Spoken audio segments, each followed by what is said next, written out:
राजकीय, सामाजिक, आध्यात्मिक, शैक्षणिक, शेतीविषयक बातम्यांसाठी आदर्श भारत माझा सदैव न्याय हक्कासाठी आपल्यासोबत.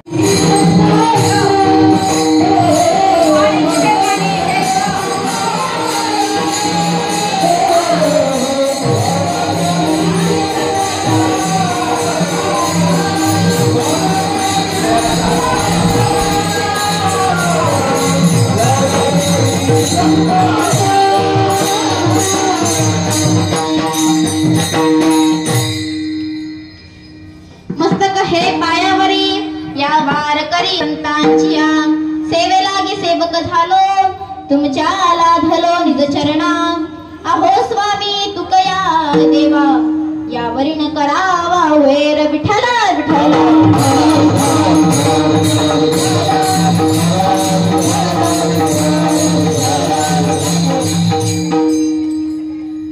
बाबा एक छोटासा परिहार देणं हे वक्त्याचं कर्तव्य या न्यायानं.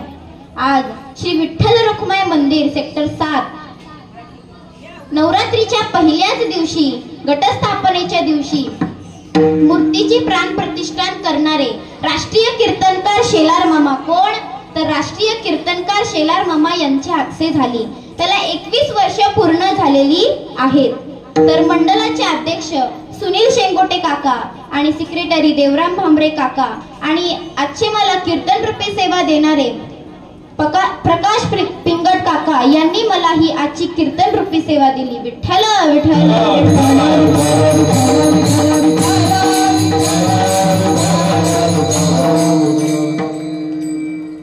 प्रस्तुत कीर्तनाकरता निवडलेला अभंग हा श्री जगतवंदनीय तुकाराम महाराजांच्या गाथ्यातला सर्वांच्या पाठातला असा अभंग मी आज निवडलेला आहे.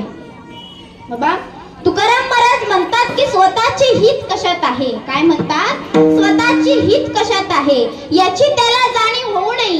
तो आपले इंद्रिय ताब्यात घेण्यात असमर्थ ठरल्याने त्याच्या हातून स्वतःचे खरे हित हे जोपासले जात नाही. बाबा भौतिक सुख म्हणजेच खरे हित नाही याची त्याला जाणीव होऊ नये. तो केवळ इंद्रियाचे नळे पुरविण्याकरिता आणि खोटारड्यामी जोपासण्याकरिता समजत असूनही अहितच करून बसतो दादा.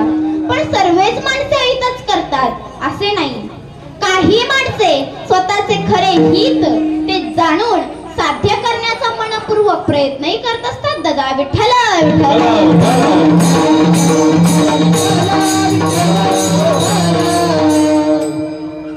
असो संत महात्म्यांनी मानवी जीवनाचे खरे ध्येय माहिती असल्याने जो आपले खरे ध्येय साध्य करण्यासाठी प्रयत्न करीत असतो त्याचे तिच्याकडून कौतुक झाल्याशिवाय कसे राहणार. जो आपण कोण आहोत, आपणाला काय केलं पाहिजे आणि काय योग्य आहे हे सर्व जाणून घेऊन योग्य प्रकारे वागतो व आपल्या हितासाठी जागा राहते अशा जागृतपणा तर कौतुकास पात्र आहेत. मग खऱ्या अर्थाने अशांचे माता पिताही धन्य होत असतात. स्पष्ट करताना महाराज म्हणतात आपुलिया हिताम जो असे जागताम धन्य माता पिता तयाची. आपण सकारात्मक प्रामाणिक व विश्वासू राहिलो तर ही धन्यता आपणही निर्माण करू शकतो दादा. तुकाराम महाराजांनी पहिल्याच चरणात माता पितांना धन्यता दिलेली आहे. सत्कर्म व सकारात्मक प्रामाणिक असणाऱ्यालाच धन्यता देतात. तुम्ही म्हणाल आमचे माता पिता काही वाईट आहेत का? तर नाही दादा. 1 रुपये आणि 100 रुपये याची किंमत कधीच सारखी होत नाही. म्हणून कर्म तसे फळ. विठ्ठल विठ्ठल विठ्ठल.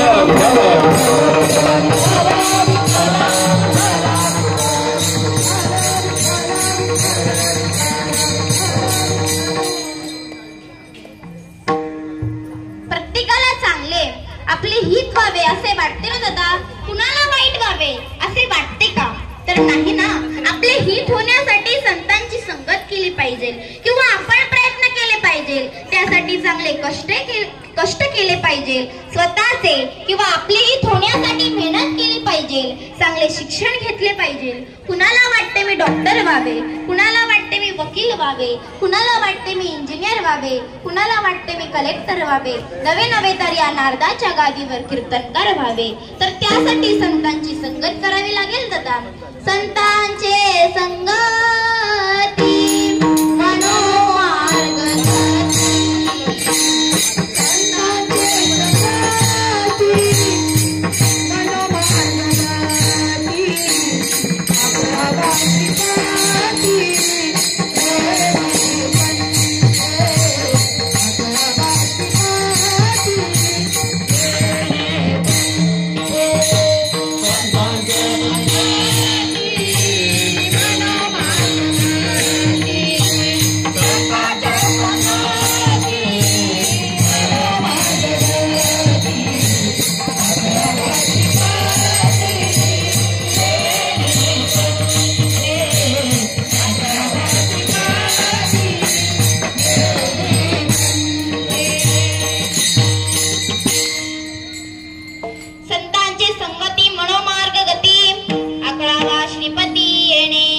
वाटते किंवा माता पितांना वाटते माझ्या मुलाचे व मुलीचे चांगले हित व्हावे असे वाटते दादा, तर त्या मुलाच्या हितासाठी आई वडील किंवा माता पिता रात्रंदिवस कष्ट करत असतात.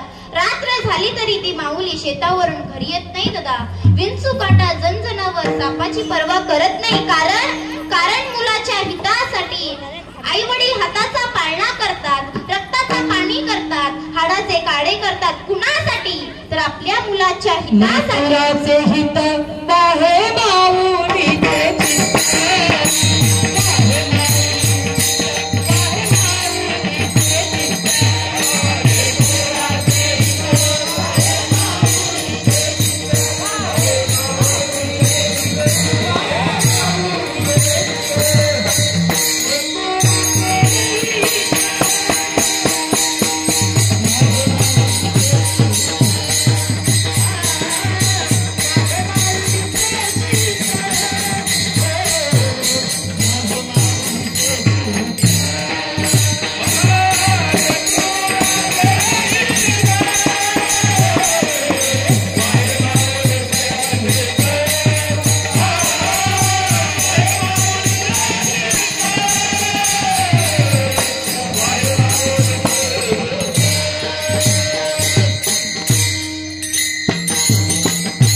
काढे करतात. कुणासाठी? तर आपल्या मुलाच्या हितासाठी. हीच आई वडिलांची इच्छा असते ना दादा. तुकाराम महाराज कुणाला धन्यता देतात? ज्याच्या आई वडील व माता पिता त्यांच्या मुलांना चांगले संस्कार देतात. जिजाऊंनी शिवाजी महाराजांना चांगले संस्कार दिले म्हणून छत्रपती शिवाजी महाराज घडले. कोण घडले? तर छत्रपती शिवाजी महाराज घडले. धन्य माता पिता दयाची.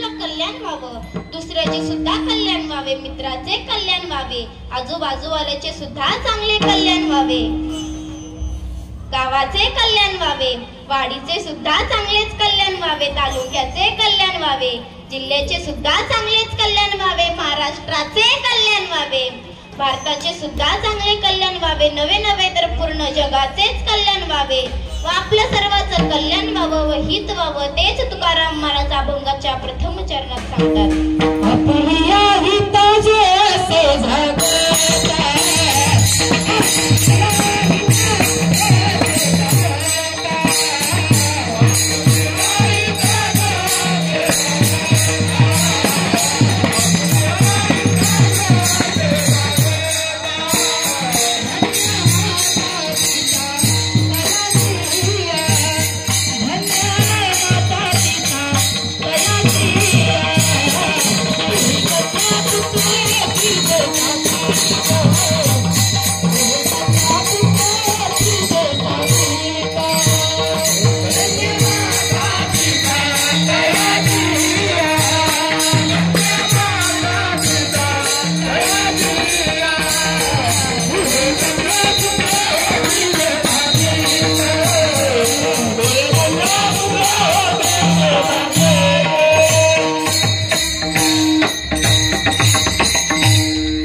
धन्य माता पिता तयाची. कुळी कन्या पुत्र होती जे सात्विक, तयाचा हरिक बाटे देवा. बाबा, राजस तामस आणि सात्विक हे मानवी वर्तमानाचे स्वभावाचे मानवाचे तीन प्रमुख प्रकार आहेत बाबा. राजस तामस आणि सात्विक किती बाबा? तर राजस तामस आणि सात्विक हे मानवी वर्तमानाचे स्वभावाचे किंवा मानवाचे तीन प्रमुख प्रकार आहेत बाबा. राजस आणि तामस वृत्ती राजसी तामसीसाठी सुद्धा चांगली नाही आणि समाजासाठी तर नाहीच नाही. समाजात विघातक कार्य आलसाने झपाटलेले लोक या वर्गात मोडतात. समाजातील चांगल्या गुणाच्या वृद्धीसाठी याचा काहीही उपयोग होत नाही. वाईटाबद्दल बोलणे हे वाईटच असते, पण वाईट काय आहे, याचा परिणाम काय होतो ते समजण्यासाठी व ते समजण्यामुळे आपल्याकडून वाईट न घडण्याची त्याच्याबद्दल बोलावे लागते, असे संत श्री ज्ञानेश्वर माऊली म्हणतात. विठ्ठल विठ्ठल. शिवाजी महाराजांची आणि अफजल खानाची प्रतापगडावर भेट कशी झाली ते सांगते. पहिले नमन साधू संतांना एकनाथाला ज्ञानेश्वराला ओ दीदी ज्ञानेश्वराला ओ दीदी. या भारतभूमीमध्ये संतांची जन्मभूमी आणि कर्मभूमी म्हणून महाराष्ट्र सर्वत्र ओळखला जातो. या महाराष्ट्रामध्ये मोठमोठे संत जन्माला आले, त्यांची नावं सांगते. संत निवृत्तीनाथ महाराज, संत ज्ञानेश्वर महाराज, संत सोपान महाराज, संत नामदेव महाराज, संत एकनाथ महाराज, संत तुकाराम महाराज, संत चोखामेळा, संत निळोपराय, संत वंकाबंका रंका महाराज, संत जनाबाई, संत मुक्ताबाई, संत मीराबाई, संत कान्होपात्रा, संत नरहरी सोनार, संत गोरोबा काका, संत शिर्डीचे साईबाबा, अक्कलकोटचे स्वामी समर्थ, शेगावचे गजानन महाराज, या सर्व संतांनी चमत्कार करून दाखवले.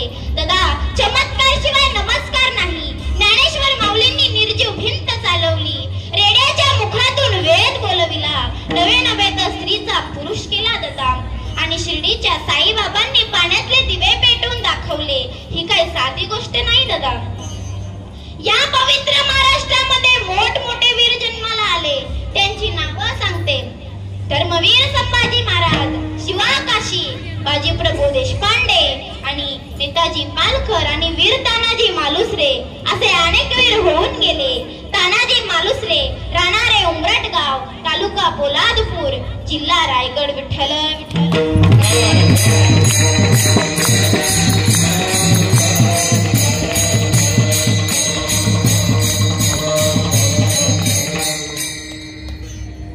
तानाजी मालुसरे राहणारे उमरटगाव, तालुका पोलादपूर, जिल्हा रायगड. तानाजी मालुसरे हे आपल्या रायबाच्या लग्नाच्या गडबडीत होते. त्यांचा एकुलता एक मुलगा, तो म्हणजेच रायबा. तानाजीच्या घरी रायबाच्या लग्नाची तयारी जोरात चालली होती. लग्न 4 दिवसावर येऊन ठेपले होते दादा. किती दिवसावर येऊन ठेपले होते? तर 4 दिवसावर येऊन ठेपले होते. तानाजीला वाटले महाराज आणि मासाहेब यांना सुद्धा लग्नाला बोलवावे. ते शेलार मामाला बरोबर घेऊन रायबाचे लग्नाचे आमंत्रण देण्यासाठी महाराजांकडे गेले. शेलार मामाने लग्नाचे आमंत्रण दिले. महाराज म्हणाले, शेलार मामा, तुम्ही रायबाचे लग्न उरकून घ्या. आम्ही स्वतः काही लग्नाला येऊ शकणार नाही, कारण जातीने कोंढाण्याच्या कामगिरीवर जाणार आहोत. महाराजांचे हे शब्द ऐकताच तानाजी म्हणाले, महाराज, अहो महाराज, इथे तानाजी जिवंत असताना असल्या जीवावरच्या कामगिरीवर जर आपण जाणार, मग आम्ही कशाला आहोत? काय म्हणाले? असल्या जीवावरच्या कामगिरीवर जर आपण जाणार, मग आम्ही कशाला आहोत? ते काही नाही, आधी लग्न कोंढाण्याचे आणि मगच माझ्या रायबाचे. कोंढाण्याच्या कामगिरीवर मीच जाणार. मग ही बातमी इकडे तानाजी मालुसरेंच्या पत्नीला समजली. तानाजी मालुसरेंची पत्नी म्हणते, अहो तुम्ही कुठे चालला? लग्न 4 दिवसावर येऊन ठेपलेले आहे. आपल्या रायबाच्या अंगणात हळद लागली आहे. तुम्ही कुठे चालला? तुम्ही कुठेही जाणार नाही. मग तानाजी मालुसरे काय म्हणाले बाबा? तानाजी मालुसरे म्हणाले, आम्ही इथे बाप म्हणून लग्नामध्ये मिरवायचं. काय म्हणाले? आम्ही इथे बाप म्हणून लग्नामध्ये मिरवायचं आणि तिकडे राज कोंढाण्याच्या कामगिरीवर जाणं हे कदापि शक्य नाही. मी कोंढाण्याच्या कामगिरीवर जाणार म्हणजे जाणार. मग तानाजी मालुसरेंची पत्नी म्हणाली, थांबा थांबा, मी तुमची ओवाळणी करते. मग बाबा ओवाळणी करत असताना दादा, ओवाळणी करत असताना ताटामधला दिवा विझला. काय झालं? तर ताटामधला दिवा विझला आणि तानाजी मालुसरेंच्या पत्नीच्या हातातून ताट खाली पडला. मग तानाजी मालुसरेंची पत्नी म्हणते, अहो तुम्ही कुठेही जाणार नाही. काय म्हणाली? तुम्ही कुठेही जाणार नाही, अपशकुन झालेला आहे. मग तानाजी मालुसरे म्हणाले, आम्ही अपशकुन मानत नाही. मी कोंढाण्याच्या कामगिरीवर जाणार म्हणजे जाणारच. मग तानाजी मालुसरेंनी आपल्या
सारखे लढू लागले.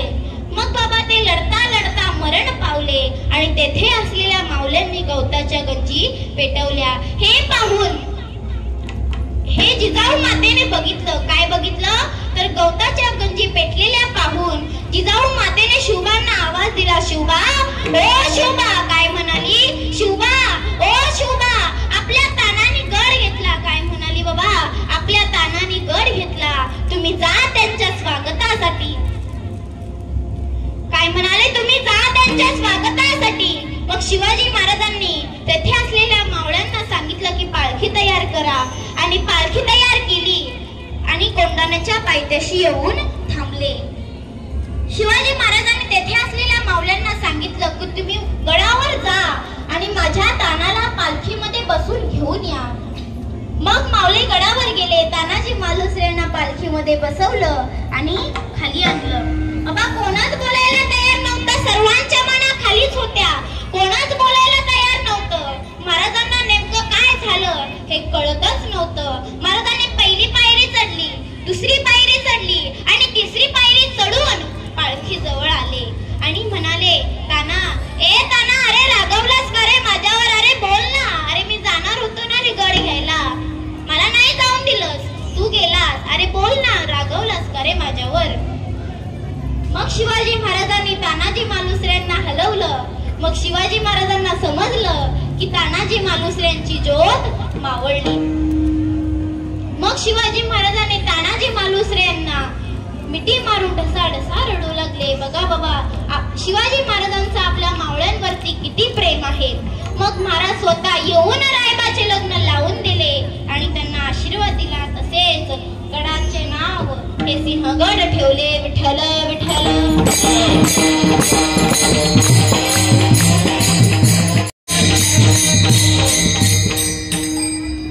शिवाजी महाराजांची आणि अफजल खानाची प्रतापगडावर भेट कशी झाली ते सांगते. बरका मंडळी, खानाच्या भेटीसाठी म्हणजेच अफजलच खानाच्या भेटीसाठी महाराजांनी सुंदर शामियान उभारला होता. भेटीसाठी शान उभारिला, भेटीसाठी शान उभारिला. नक्षीदार शामियान्याला, नक्षीदार शामियान्याला. आणि अशा या शामियान्यात खान दौलत डुलत आला, खान दौलत डुलत आला. शेत बंदा त्याच्या संगतीला, शेत बंदा त्याच्या संगतीला. शिवबाच्या संगती महाला, शिवबाच्या संगती महाला. अहो राजाला पाहून, अहो माझ्या शिवाजी राजाला पाहून खान म्हणतो कसा, आओ शिवाजी आओ, हमारे गले लग जाओ, आओ. खान हाक मारितो हसरी, खान हाक मारितो हसरी, खान हाक मारितो हसरी, खान हाक मारितो हसरी. काकुना मुदरा परी दिला दिला जी जी जी दिला दिला जी जी जी. खानाने राजाला अलिकत दिलं, खानाने राजाला अलिकत दिलं आणि तबा केला. नव्हे नव्हे तर खान मनातून कपटी होता गदा. खानला अभिमान मान्याला, खानला अभिमान मान्याला. पठारीचा वार त्याने केला, पठारीचा वार त्याने केला. दिलं होतं अंगाला, दिलं होतं अंगाला. खानाचा वार फुकार गेला. बाबा खानाचा वार फुकार गेला. खान एडबडला. तितक्यात महाराजांनी पोटामध्ये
तर धर्मवीर संभाजी राजांसारखा असावा आणि पुत्र असावा तर वीर तानाजी मालुसरेंसारखा असावा. तेच तुकाराम महाराज अभंगाच्या दुसऱ्या चरणात सांगतात. फुली कन्या पुत्र तिजे सात्विक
तयाचा हरिक वाटे देवा.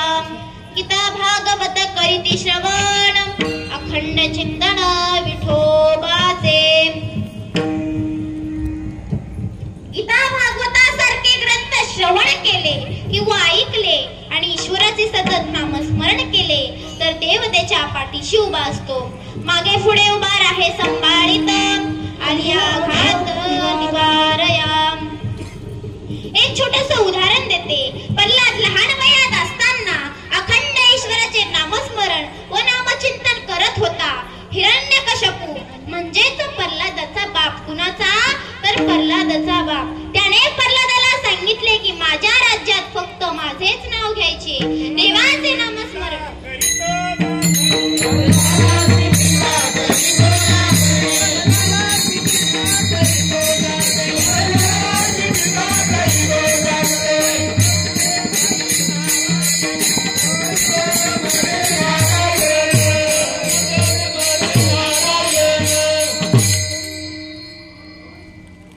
माझ्या राज्यात फक्त माझेच नाव घ्यायचे, देवाचे नामस्मरण करायचे नाही. परंतु प्रल्हादाने नामस्मरण सोडले नाही बाबा.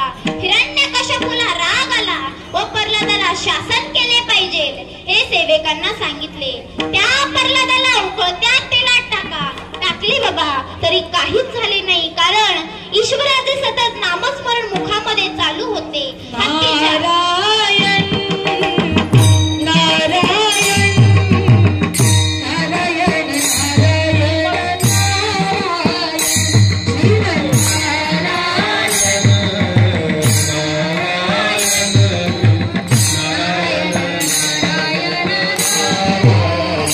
श्री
जडले चित्त त्याचा दास मी अंकित, ज्याचे चित्त भगवंताच्या नामावर आणि डोळे रूपावर जडले आहेत, अशांचा दास होणे मला आवडेल असे तुकाराम महाराज सांगतात.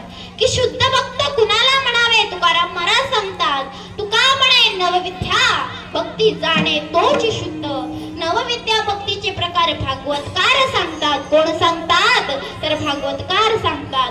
श्रवण कीर्तन स्मरण पाद सेवन अर्चन वंदन दास्य सख्य आणि आत्मनी वेदन असे भक्तीचे 9 प्रकार आहेत दादा.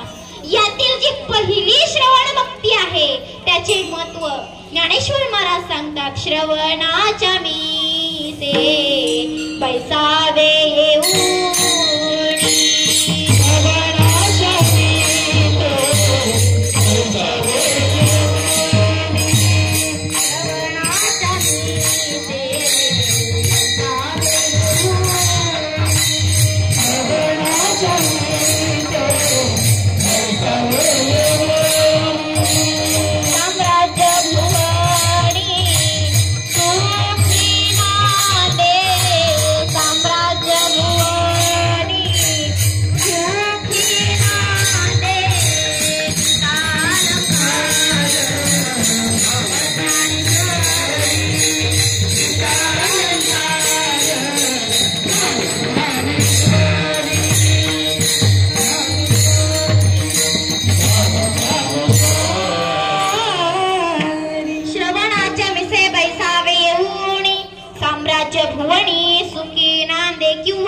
मनाचा मारू न करिता इंद्रियाचे दुःख न देता तेथे आहे मोक्ष हिता. श्रवणाची माझी श्री शुक्राचार्यांनी परिश्री राजाला संपूर्ण भागवत सांगून झाल्यावर विचारले की हे राजा आजचा तुझा मरणाचा दिवस आहे ना रे, कथा श्रवण करून कसे काय वाटते. यावरून परिश्री राजा म्हणाला मी आता निर्भय आणि प्रसन्न आहे. याच कथा श्रवणाने माझे मरणाचं मरण गेले आणि मी अमर झालो. मरण माझे मरणी गेले मजला गेले माझ्यासाठी तारक आहे. संसार रूपी हे साधन आहे. भवसागरातून तारून जाण्याकरिता नाम हे साधन आहे व साध्य परमात्मा आहे. भगवंताच्या नामाने त्रिविद्या नाहीसे होतात. भगवंताचं नाम दुःखितांना सुखी देणार आणि पापांना पवित्र करणार आणि भक्तांना ताणणार आहे बघा. नामसंकीर्तन साधन पै सोपे जळतील पापे जन्मांतरीचे. कितीही जरी मोठ्यात मोठे पाप असले तरी ते भगवंताच्या नामाने नाहीसे होतात. भगवंताच्या नामाने 12 वाटा पळती विघ्ने. तेच तुकाराम महाराज अभंगाच्या 3ऱ्या चरणात सांगतात.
अखंड चिंतन विठोबाचे हकारुणी सांगे तुका नाम घेता राहू नका.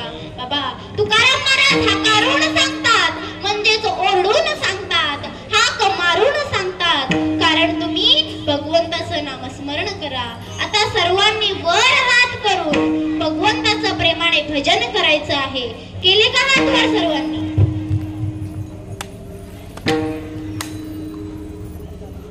करा हात वर करा सर्वांनी. हरी जय जय हरी जय जय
त्यांची सेवा तरी माझ्या दैवा पार नाही.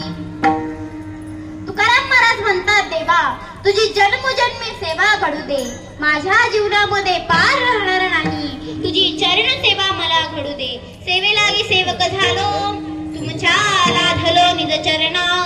अहो स्वामी तुकया देवा, यावरी न करावा वेर. विठ्ठल विठ्ठल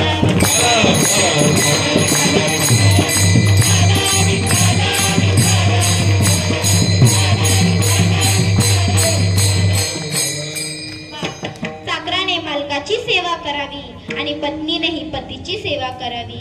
यावरून एक छोटस उदाहरण देते. एकाचं नवीनच लग्न झालं होतं. दादा, एकाचं नवीनच लग्न झालं होतं. बायको पलंगावर बसली होती. तिच्या बाजूला तिचा पती बसला होता. तिच्या हातामध्ये रिमोट होता, समोर टीव्ही होता. ती आपल्या पतीला म्हणाली, पिंट्या, ए पिंट्या, एक ग्लास पाणी आणतोस का रे? मग पिंट्या उठतो, किचन रूम मध्ये जातो आणि ग्लास घेतो, फिल्टर बदला पाणी काढतो आणि आपल्या बायकोच्या हातात देतो. मग बायको परत थोड्या वेळाने म्हणते, पिंट्या, ए पिंट्या, एक कप गरम चहा आणतोस का रे? मग पिंट्या उठतो, किचन रूम मध्ये जातो, चहा ठेवतो व आपल्या बायकोच्या हातात देतो. आता असं म्हणावं लागेल की पतीच आपल्या पत्नीची सेवा करतो. असं व्हायला नको, म्हणून पत्नीने पतीची सेवा करावी, शिष्याने गुरूंची सेवा करावी, भक्तांनी देवाची सेवा करावी आणि मुलांनीही आई वडिलांची सेवा करावी. ती पण कशी? भावनेने केली पाहिजे, शुद्ध भावनेने केली पाहिजे. अहो बाबा, जगाचा मालक ब्रह्मांड नायक आपल्या भक्तांची सेवा करत होता. एक छोटस उदाहरण घ्या. एकनाथ महाराजांच्या घरी 1 नाही 2 नाही 3 नाही 36 वर्ष कावडीने पाणी आणण्याचे सेवाच करत होते ना दादा. ज्याची खरी सेवा त्याचा भय काय जीवा. काहींना इतरांची सेवा करण्यात आनंद वाटतो, तर काहींना इतरांकडून सेवा करून घेण्यात आनंद वाटतो. इतरांची सेवा करणे तसे सोपे काम नाही दादा. त्यातल्या त्यात निस्वार्थ भावनेने इतरांची सेवा करण्याचे कार्य तर जास्तच अवघड असते दादा. असे अवघड असणारे कार्य करणारे काही लोक समाजात असतात. इतरांची सेवा करण्यासाठी माणसाला खऱ्या अर्थाने स्वतःची सेवा करता आली पाहिजे. ज्याला स्वतःची सेवा करता येत नाही तो इतरांची सेवा काय करू शकेल. स्वतःची खरी सेवा म्हणजे स्वतःचा खरा परिचय करून घेऊन वागणे होय. स्वतःचा खरा परिचय होण्यासाठी इच्छा, द्वेष, मत्स्य, अहंकार आणि मीपणा आदीला टाकून द्यावे लागते. निस्वार्थ प्रेम, समता, बंधुता आदीला स्थान द्यावे लागते. जो स्वतःच्या बाबतीत परिपूर्ण सेवेकरी झाला त्याच्याकडून इतरांची सेवा ही निस्वार्थ सेवा होते. अशी ही निस्वार्थ सेवा म्हणजेच खऱ्या अर्थाने ईश्वर सेवा होय. अशी ईश्वर सेवा करणाऱ्याला कसल्याही प्रकारचे भय असण्याचे कारण नाही. हे सांगताना तुकाराम महाराज म्हणतात, ज्याची खरी सेवा त्याचा भय काय जीवा. विठ्ठल विठ्ठल.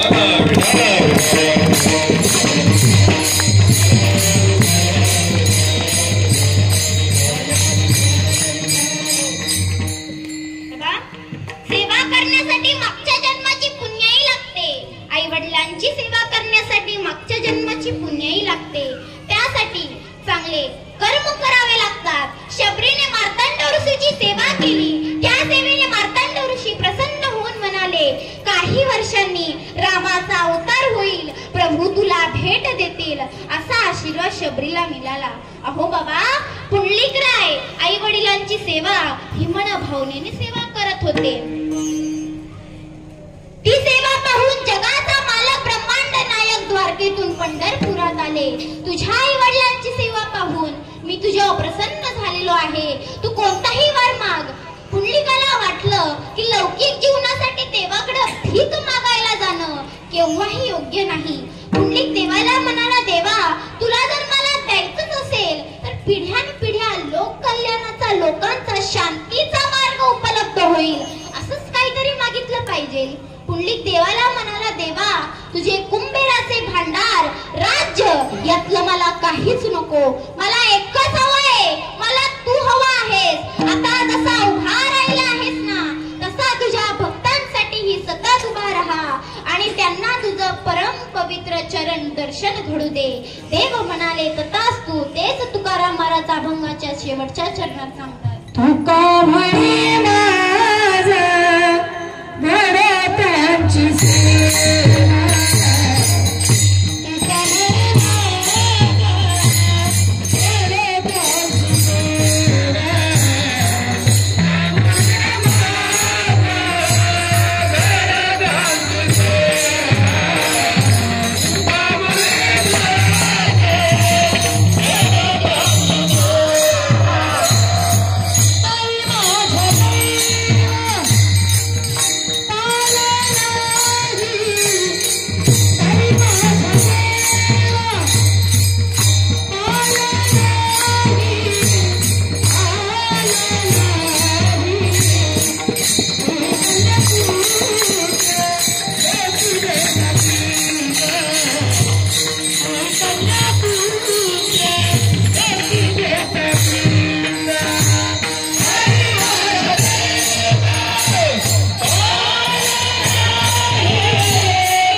दादा, पृथ्वीपेक्षा श्रेष्ठ आई असते आणि स्वर्गापेक्षा श्रेष्ठ वडील असतात दादा.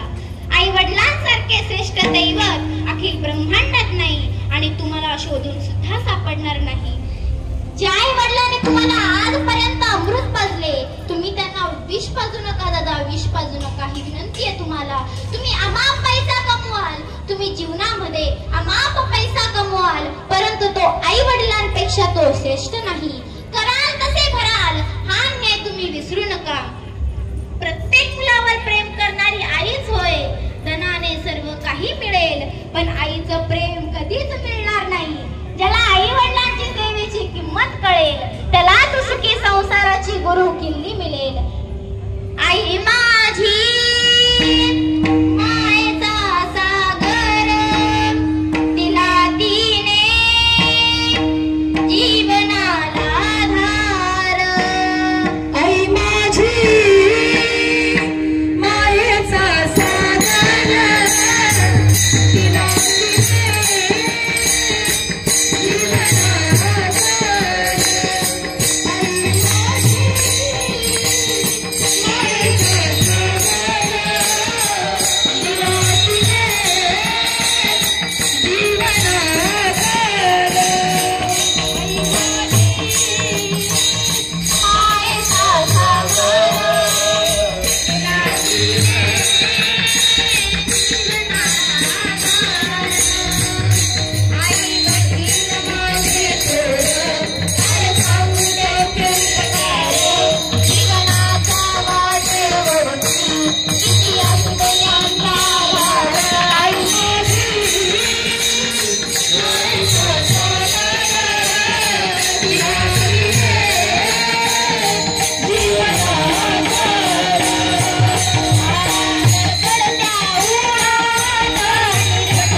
बोललं जात नाही. कोणत्याही वाक्यात आईविषयीच बोलतो. संत महात्म्यांनी सुद्धा आईचेच महत्व अधिक सांगितलेले आहे. देवदिकांनाही आईचेच गोडवे गायलेले आहेत. लेखिकांनी कवीने आईचेच कौतुक केले आहेत. चित्रपट तयार झाले ती आईच्याच नावाने. चांगल्या गोष्टींना उपमा दिली जाते ती आईच्याच नावाने. पण बापाबद्दल काय? काही लोकांनी बाप रेखाटला, पण तापट व्यसनी मारझोड करणारा समाजात 1-2% बाप असेही असतील. पण चांगल्या बापाबद्दल काय? आईकडे अश्रूचे पाट असतात तर बापाकडे संयमाचे घाट असतात दादा. आई रडून मोकली होते, पण सातवण बापालाच करावे लागते ना दादा. आई सर्वांसमोर मोकळ्याप्रमाणे रडू शकते, पण बापाला रडता येत नाही.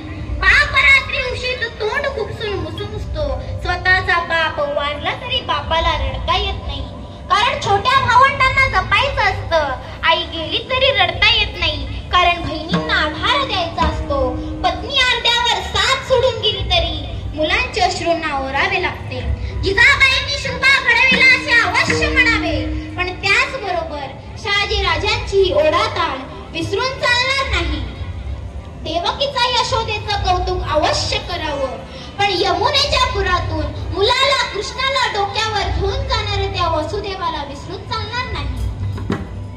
कौशल्याचं रामाविषयी प्रेम अवश्य सांगावं, पण पुत्र वियोगाने त्या मरणाऱ्या दशरथाला विसरून चालणार नाही. बापाचं मुलावरती किती प्रेम असतं हे बाप झाल्याशिवाय कळत नसतं. बापाच्या टाचा शिंदलेल्या त्याच्या बुटाकडे बघितलं की त्याचं प्रेम कळतं दादा. त्याची फाटकी बन्याल बघितली की कळतं. आमच्या नशिबाची छिद्र त्याच्या बन्यालला पडली.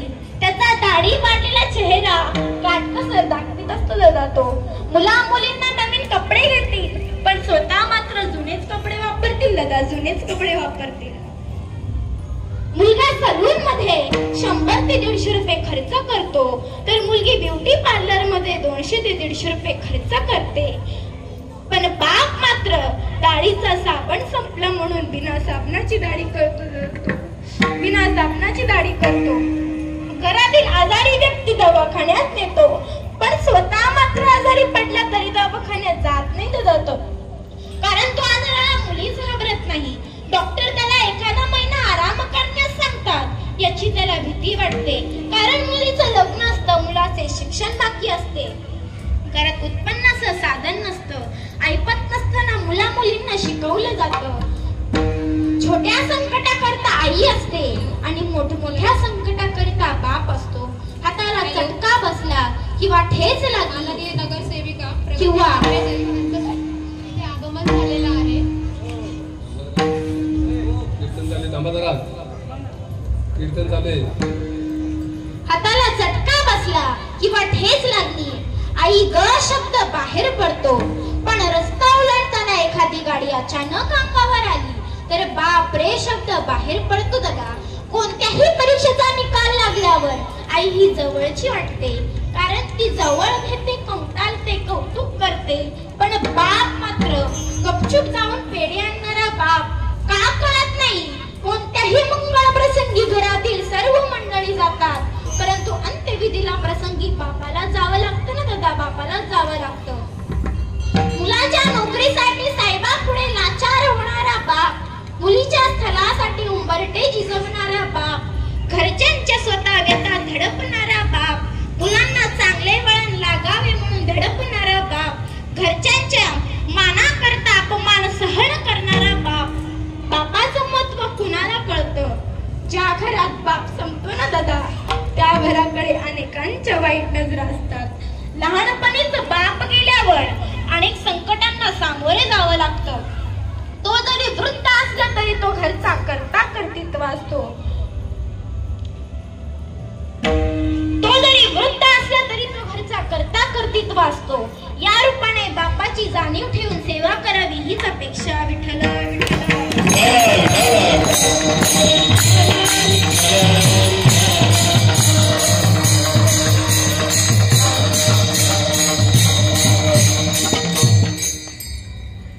आजची कीर्तन रूपी सेवा मला देणारे, नवरात्रीच्या पहिल्याच दिवशी आणि मूर्ती स्थापन म्हणजे प्राण प्रतिष्ठानाच्या दिवशी मला कीर्तन रूपी सेवा देणारे प्रकाश पिंगट काका यांनी मला ही पहिल्याच दिवशी कीर्तन सेवा दिली. तसेच मला आज कीर्तनाला साथ करणारे पक्वाज वादक विनीत दादा, तसेच मला गायनाला साथ देणारे सुजेता काकी व फडके काका आणि ताई यांनी मला गायनाला साथ दिली. आणि तसे शुभम दादा यांनी सुद्धा मला गायनाला साथ दिली.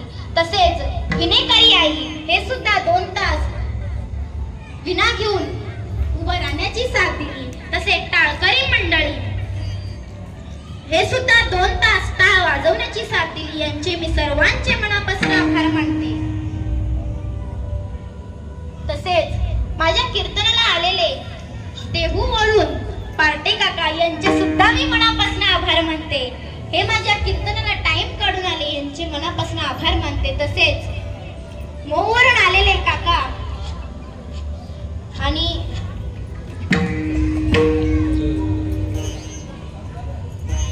काका हे सुद्धा माझ्या कीर्तनाला टाइम काढून आले, मी यांचे सुद्धा मनापासून आभार मानते. माझे गुरुवर्य गणेश सर बाबा मोहोकर यांच्या आशीर्वादाने मी आज कीर्तन करण्याचा प्रयत्न केला. त्यांच्या आशीर्वादाने कीर्तन करण्याचा प्रयत्न केला. तसेच माझ्या मुखातून जर काही चुकीचे शब्द गेले असतील तर मला नात समजून, मुलगी समजून माफ करा. तसेच आसुडगाव येथून माझ्या क्लास ट्युशन मधल्या टीचर त्या सुद्धा आलेल्या आहेत. त्यांचे सुद्धा मनापासून आभार मानते. झालेली सेवा विठ्ठल चरणी, माऊलींच्या चरणी, तुकाराम महाराजांच्या चरणी व माझे गुरुवर्य गणेशर बाबा मोकर यांच्या चरणी व माझ्या आईवडिलांच्या चरणी अर्पण करते. ज्ञानेश्वर